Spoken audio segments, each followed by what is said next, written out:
ஆச்சி மசாலா. எந்த சமையலும் ருசி தேடும் ரகசியம். 20 ரூபாய். விஜயோட இந்த வெற்றி, தமிழக மக்களின் இந்த தேர்வு முடிவை எப்படி பார்க்குறீங்க? முதல் கட்டமாக திருப்பணும் நீங்கள். இல்லை, இது ஒரு வரலாற்று சிறப்புமிக்க வெற்றி தான். நம்ம வாழ்க்கையில் ஒரு முறையோ ரெண்டு முறையோ இது மாதிரி பெரிய பொலிட்டிக்கல் நிகழ்வுகளை பார்ப்போம்னு சொல்லுவோம் இல்லையா? அது மாதிரியே ஒரு நிகழ்வை தான் நேற்று சந்திச்சிருக்கிறோம். இதே நம்ம அரங்கிலேயே நம்ம ஒரு 2 வாரங்களுக்கு முன்னாடி பேசும்போது கடைசி கேள்வியாக கூட, சரி இதில் எந்த சினாரியோவிலையாவது விஜய் ஆட்சி அமைப்பாரான்னு கேட்டதுக்கு நான் இருந்தேன், டாக்டர் சுமந்த், நண்பர் பிரபாகர், அனைவருமே அதற்கு வாய்ப்பே இருக்காது அப்படிங்கிறது தான் அனைவருடைய இதுவாக இருக்குது. அது ஒரு ஹியூமிலிட்டியோட இப்போ எல்லாரும் ஏற்றுக்க வேண்டிய தருணம். அனைவரும் கணிசமான வாக்கு சதவீதம் வாங்குவார்கள் என்று எதிர்பார்த்தோம். பட் ஆட்சி அமைக்கக்கூடிய அளவுக்கு முதல் இதிலேயே வருவாங்க அப்படிங்கிறத எதிர்பார்க்கல. நான் இதை முதல்ல ப்ரோ இன்கம்பன்சி ஆன்டி இன்கம்பன்சின்னு பார்க்கறத தாண்டி மாற்றம் வேண்டும். இந்த ஒரு தமிழ்நாட்டினுடைய அரசியல் எப்படி ஷேப் பண்ணப்பட்டிருக்கோ இந்த லாஸ்ட் 50-60 இயர்ஸில், அது இப்போ கொஞ்சம் அது மேலே ஒரு அயற்சி வந்திருக்கு. அது வெறுப்புன்னு கூட சொல்ல முடியுமான்னு தெரியல, ஒரு அயற்சி இருக்குது. அதுக்கு ஒரு மாற்றத்தை வேணும்ட்டு நினைக்கிற ஒரு குரூப் எப்பயுமே இருந்துக்கிட்டு இருந்திருக்காங்க. அவங்க இதுவரைக்கும் தன்னை மூன்றாவது இதாட்டு அடையாளப்படுத்தின யாரையும் அவங்க ஒரு வயபிள் ஆல்டர்னேட்டிவா பார்க்கல.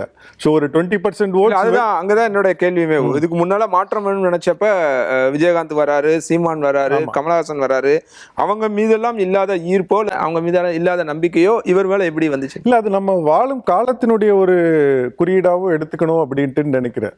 அது நம்ம முன்னாடி இதுலயும் பேசின மாதிரி, இப்ப அவர் விஜய் என்ன அஜெண்டாவை முன்வைக்கிறார், என்ன கொள்கை முன்னெடுப்புகளை சொல்கிறார், என்ன நடைமுறைக்கு ஏற்ற திட்டங்களை முன்வைக்கிறாரா, ஒவ்வாத திட்டங்களை முன்வைக்கிறாரா, இல்லை ஆல்ரெடி நடைமுறைப்படுத்தப்பட்டிருக்கிற ஸ்கீமையே அவரும் திரும்பி சொல்கிறாரா, அது எதுவுமே இங்கே பொருட்படுத்தப்படலை.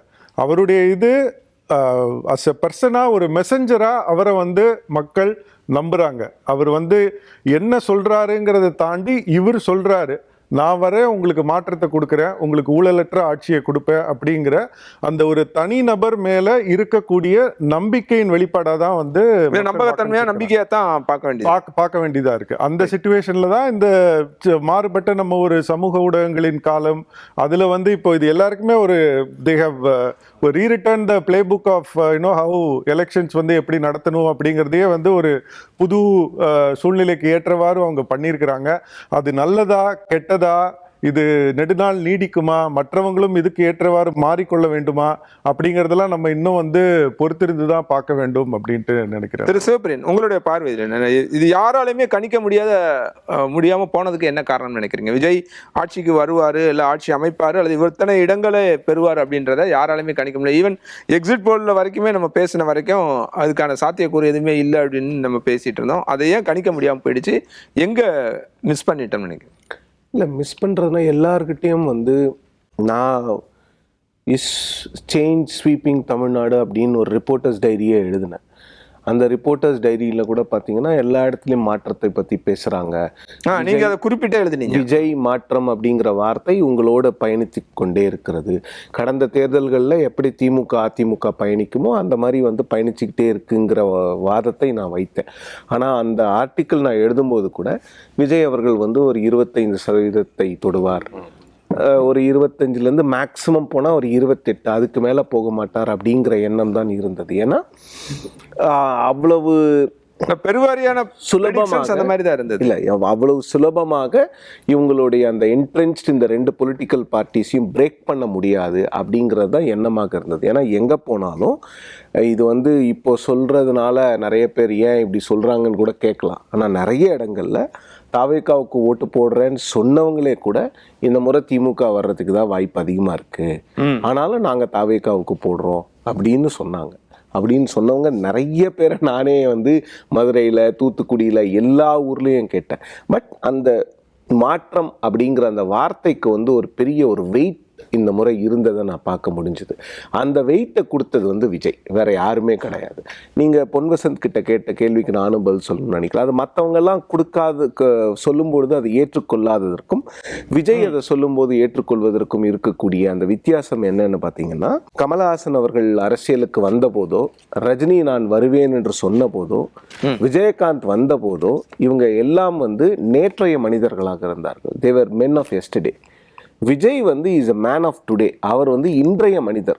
ஒரு 18 வயதுக்கு உட்பட்ட முதல் முறை வாக்காளருக்கும் விஜயோட ரிலேட் பண்ண முடியும். ஒரு 50 வயதுக்கு உட்பட்டவருக்கும் விஜயால் அவர்கள் மொழியிலேயே அவர்கள் மொழியில பேசுறது அவங்க வந்து ரிலேட் பண்ண முடியும். ஸோ இப்போ வீட்டில் ஒரு 10 வயசு குழந்தை இருக்குன்னா அந்த குழந்தைக்கும் வந்து விஜயோட ரிலேட் பண்ண தெரியும். ஸோ விஜய் என்ன பண்ணாருன்னா, இந்த ஒரு இமோஷனல் அப்பீலை என்ன பண்ணார்னா, அவர் வீட்டுக்குள்ளே இருந்துக்கிட்டே அவர் வந்து இந்த இமோஷனல் அப்பீலை வந்து ரொம்ப அழகாக ப்ளே பண்ணி ஜென்சி கிட்ட பேசுறது, இந்த குழந்தைங்க கிட்ட பேசுறது, டைரக்டாக 40-50 வயதுக்கு மேற்பட்டவர்கள்ட்ட பேசுனீங்கன்னா என்ன ஆகும்னா, அவங்க வந்து கொள்கை கேட்பாங்க. இப்போ என்கிட்ட நானே நிறைய இடங்களில் சொல்லியிருக்கேன், எனக்கு விஜயோட கொள்கை என்னன்னு தெரியணும், அவர் வந்து இன்வெஸ்ட்மெண்ட்டுக்கு என்ன பண்ணுவாருன்னு தெரியணும், தமிழ்நாட்டோட க்ரோத்தை பாதுகாப்பாரான்னு தெரியணும், இந்த விஷயங்களை எம்ஓயூஸை எவ்வளோ கன்வெர்ட் பண்ணுவாருன்னு தெரியணும், அவருடைய ஸ்டாண்ட் இந்த விஷயத்தில் என்ன, நான் ஒரு 100 கேள்வி கேட்பேன். ஆனால் அந்த குழந்தைகளோ இல்லை அந்த ஜென்சி கிட்ஸோ அவ்வளவு கேள்விகளை கேட்க மாட்டாங்க. அவங்களுக்கு வந்து அந்த ஜென்சி கிட்ஸை பொறுத்த வரைக்கும் அந்த 18லேருந்து 25 வயசுக்கு நம்மளும் அந்த வயதை கடந்து தான் வந்திருக்கோம். அது வந்து ஒரு ரிபெலியஸ் ஏஜ்.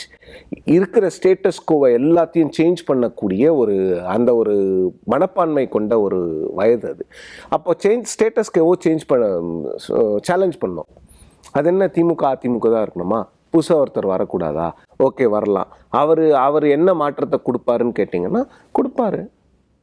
என்ன கொடுப்பாருன்னா கொடுப்பாருங்க, பொறுத்திருந்து பாருங்க, இவங்களுக்கு கொடுக்கும்போது இவங்களுக்கு என்ன எக்ஸ்பீரியன்ஸ் இருந்துதான் அப்படிங்கிற பதில் வருது. ஸோ அந்த அவர் வந்து ரொம்ப அழகாக ப்ளே பண்ணியிருக்காங்கன்னு நினைக்கிறேன். அவங்க வந்து மற்ற கட்சிகள் மாதிரி ஒரு கன்வென்ஷனல் பிரச்சாரத்துக்கு வரல. அந்த விஜய் அப்படிங்கிற அந்த கல்ட்டை எந்த அளவுக்கு மில்க் பண்ண முடியுமோ அந்த அளவுக்கு அந்த கல்ட்டை மில்க் பண்ணியிருக்காங்க. நான் இன்னைக்கு ஒரு கட்டுரையை எழுதியிருக்கேன். அந்த கல்ட்டை வந்து எப்படி என்ன அழகாக வந்து ரொம்ப சிம்பிளாக மக்கள்கிட்ட கொண்டு போய் சேர்த்துருக்குறாங்க. விஜய் அவர்கள் வந்து மற்ற தலைவர்கள் திரு ஸ்டாலின் அவர்களை போன்றோ இல்லை திரு எடப்பாடி பழனிசாமி அவர்களை போன்றோ உழைக்கவில்லை.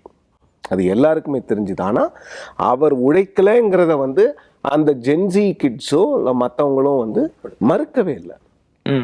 பரவாயில்ல, என்ன இருக்கு, அவர் வந்து இந்த ஏஜுக்கு ஏற்ற மாதிரி அவர் வந்து சோசியல் மீடியால பேசுறாரு, உங்களை மாதிரி என்ன மேடை போட்டு பேசணுமா, அவர் வராரு, வைப் பண்றாரு, கையாட்டுறாரு, டான்ஸ் மாதிரி பண்றாரு, அது போதும், எங்களுக்கு அது வேணும், அவர் நல்லா செய்வாரு, நாங்க அவரை நம்புறோம்.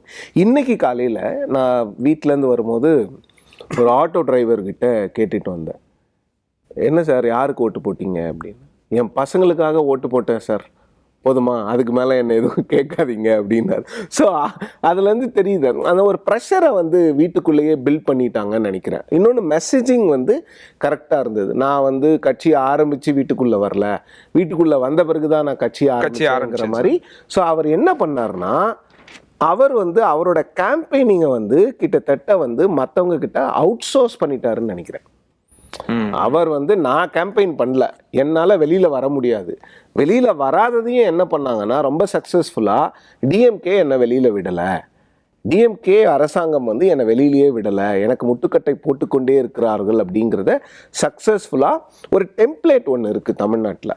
திரு எம்ஜி ராமச்சந்திரன் அவர்களும் செல்வி ஜெயலலிதா அவர்களும் அந்த ஆன்டி டிஎம்கே ஸ்டாண்டை வந்து ரொம்ப வாசிவரஸாக எடுப்பாங்க. அவங்க எடுத்தாங்கன்னா எல்லாத்துக்குமே திமுக காரணங்கிற மாதிரி கன்வின்ஸ் பண்ணுவாங்க. அது உண்மையா பொய்யாங்கிறதுலாம் அப்புறம். அந்த மாதிரி விஜய் வந்து அந்த ஸ்டாண்டை ரொம்ப தெளிவாக எடுத்துட்டார். அதனால தான் ஏடிஎம்கே வந்து அவரை வந்து கவுண்டர் பண்ணவே முடியல. முதல்ல இருந்தே தெரிஞ்சுது, ரைட்டிங் வாஸ் ஆன் த வால். அவர் வந்து ஏடிஎம்கே வாக்குகளை மிகப்பெரிய அளவில் எடுக்க போகிறாருன்னு தெரியும், திமுக வாக்குகளையும் இப்போ எடுக்க போகிறாருன்னு தெரியும். ஆனால் அதிமுக 3வது இடத்துக்குள்ள போயிருக்கு. திமுக எதிர்கட்சியாக 10 வருடம் இருந்திருக்கிறது, 13 வருடம் இருந்திருக்கிறது. அதெல்லாம் திமுகவுக்கு எதிர்கட்சியாக இருக்கிறதெல்லாம் ரொம்ப பழக்கப்பட்ட ஒரு விஷயமாக இருக்கிறது. ஆனால் அதிமுக முதல் முறையாக 5 வருடத்துக்கு மேல் வந்து ஆட்சிக்கு வராமல் இருப்பது இதுதான் முதல் முறை. ஸோ அப்போ என்னன்னா எஸ்டாப்ளிஷ் எதிர்கட்சின்ற இடத்தையும் இழந்துட்டாங்க. ஸோ அப்போ என்னன்னா இது வந்து ஒரு வித்தியாசமான சட்டமன்றம். திராவிட கட்சிகள் இல்லாத கட்சிகள் வந்து ட்ரெஷரி பெஞ்சஸில் உட்காந்துட்டு இருப்பாங்க, திராவிட கட்சிகள் ரெண்டும் வந்து ஆப்போசிஷன் பெஞ்சஸில் உட்காந்துட்டு இருக்க போகிறாங்க. ஸோ இது என்னன்னா அவங்க வந்து அந்த வெற்றியை வந்து சாத்தியப்படுத்தினது எப்படின்னு பார்த்தீங்கன்னா இப்படி தான், அந்த கேம்பெயின் அப்படிங்கிறதையே வந்து அவுட் சோர்ஸ் பண்ணிட்டாங்க. அவங்களோட சப்போர்ட்டர்ஸ்க்கு, அவங்களுடைய ஃபேன்ஸ்க்கு எல்லாருக்கும் அவுட் சோர்ஸ் பண்ணிட்டு நீங்கள் என்ன ஜெயிக்க வைங்க, இப்படி நடந்ததாக தான் நான் புரிஞ்சுக்கிறேன். இன்னொன்று அதில் ஒரே ஒரு பாயிண்ட் மட்டும் அதில் ஆட் பண்ணிக்கலாம்னா, சார் எப்படி அந்த எல்லா ஏஜ் குரூப்புக்கும் அவர் ரீச் பண்ணுறத வந்து கேர்ஃபுல்லாக அவருடைய ஏஜ், அவருடைய பர்சனாலிட்டியை அதுக்கு ஹெல்ப் பண்ணிச்சோ, இன்னொன்று எந்த ஒரு பர்டிகுலர் கம்யூனிட்டியவோ அவருடைய ஓட்ஸ் இன்னைக்கு பார்த்தீங்கன்னா across the state, cutting across cost lines, community lines, religious lines எல்லாமே இருந்திருக்கு. எந்த சமையலும் ருசி தேடும் ரகசியம் 20 ரூபாய்.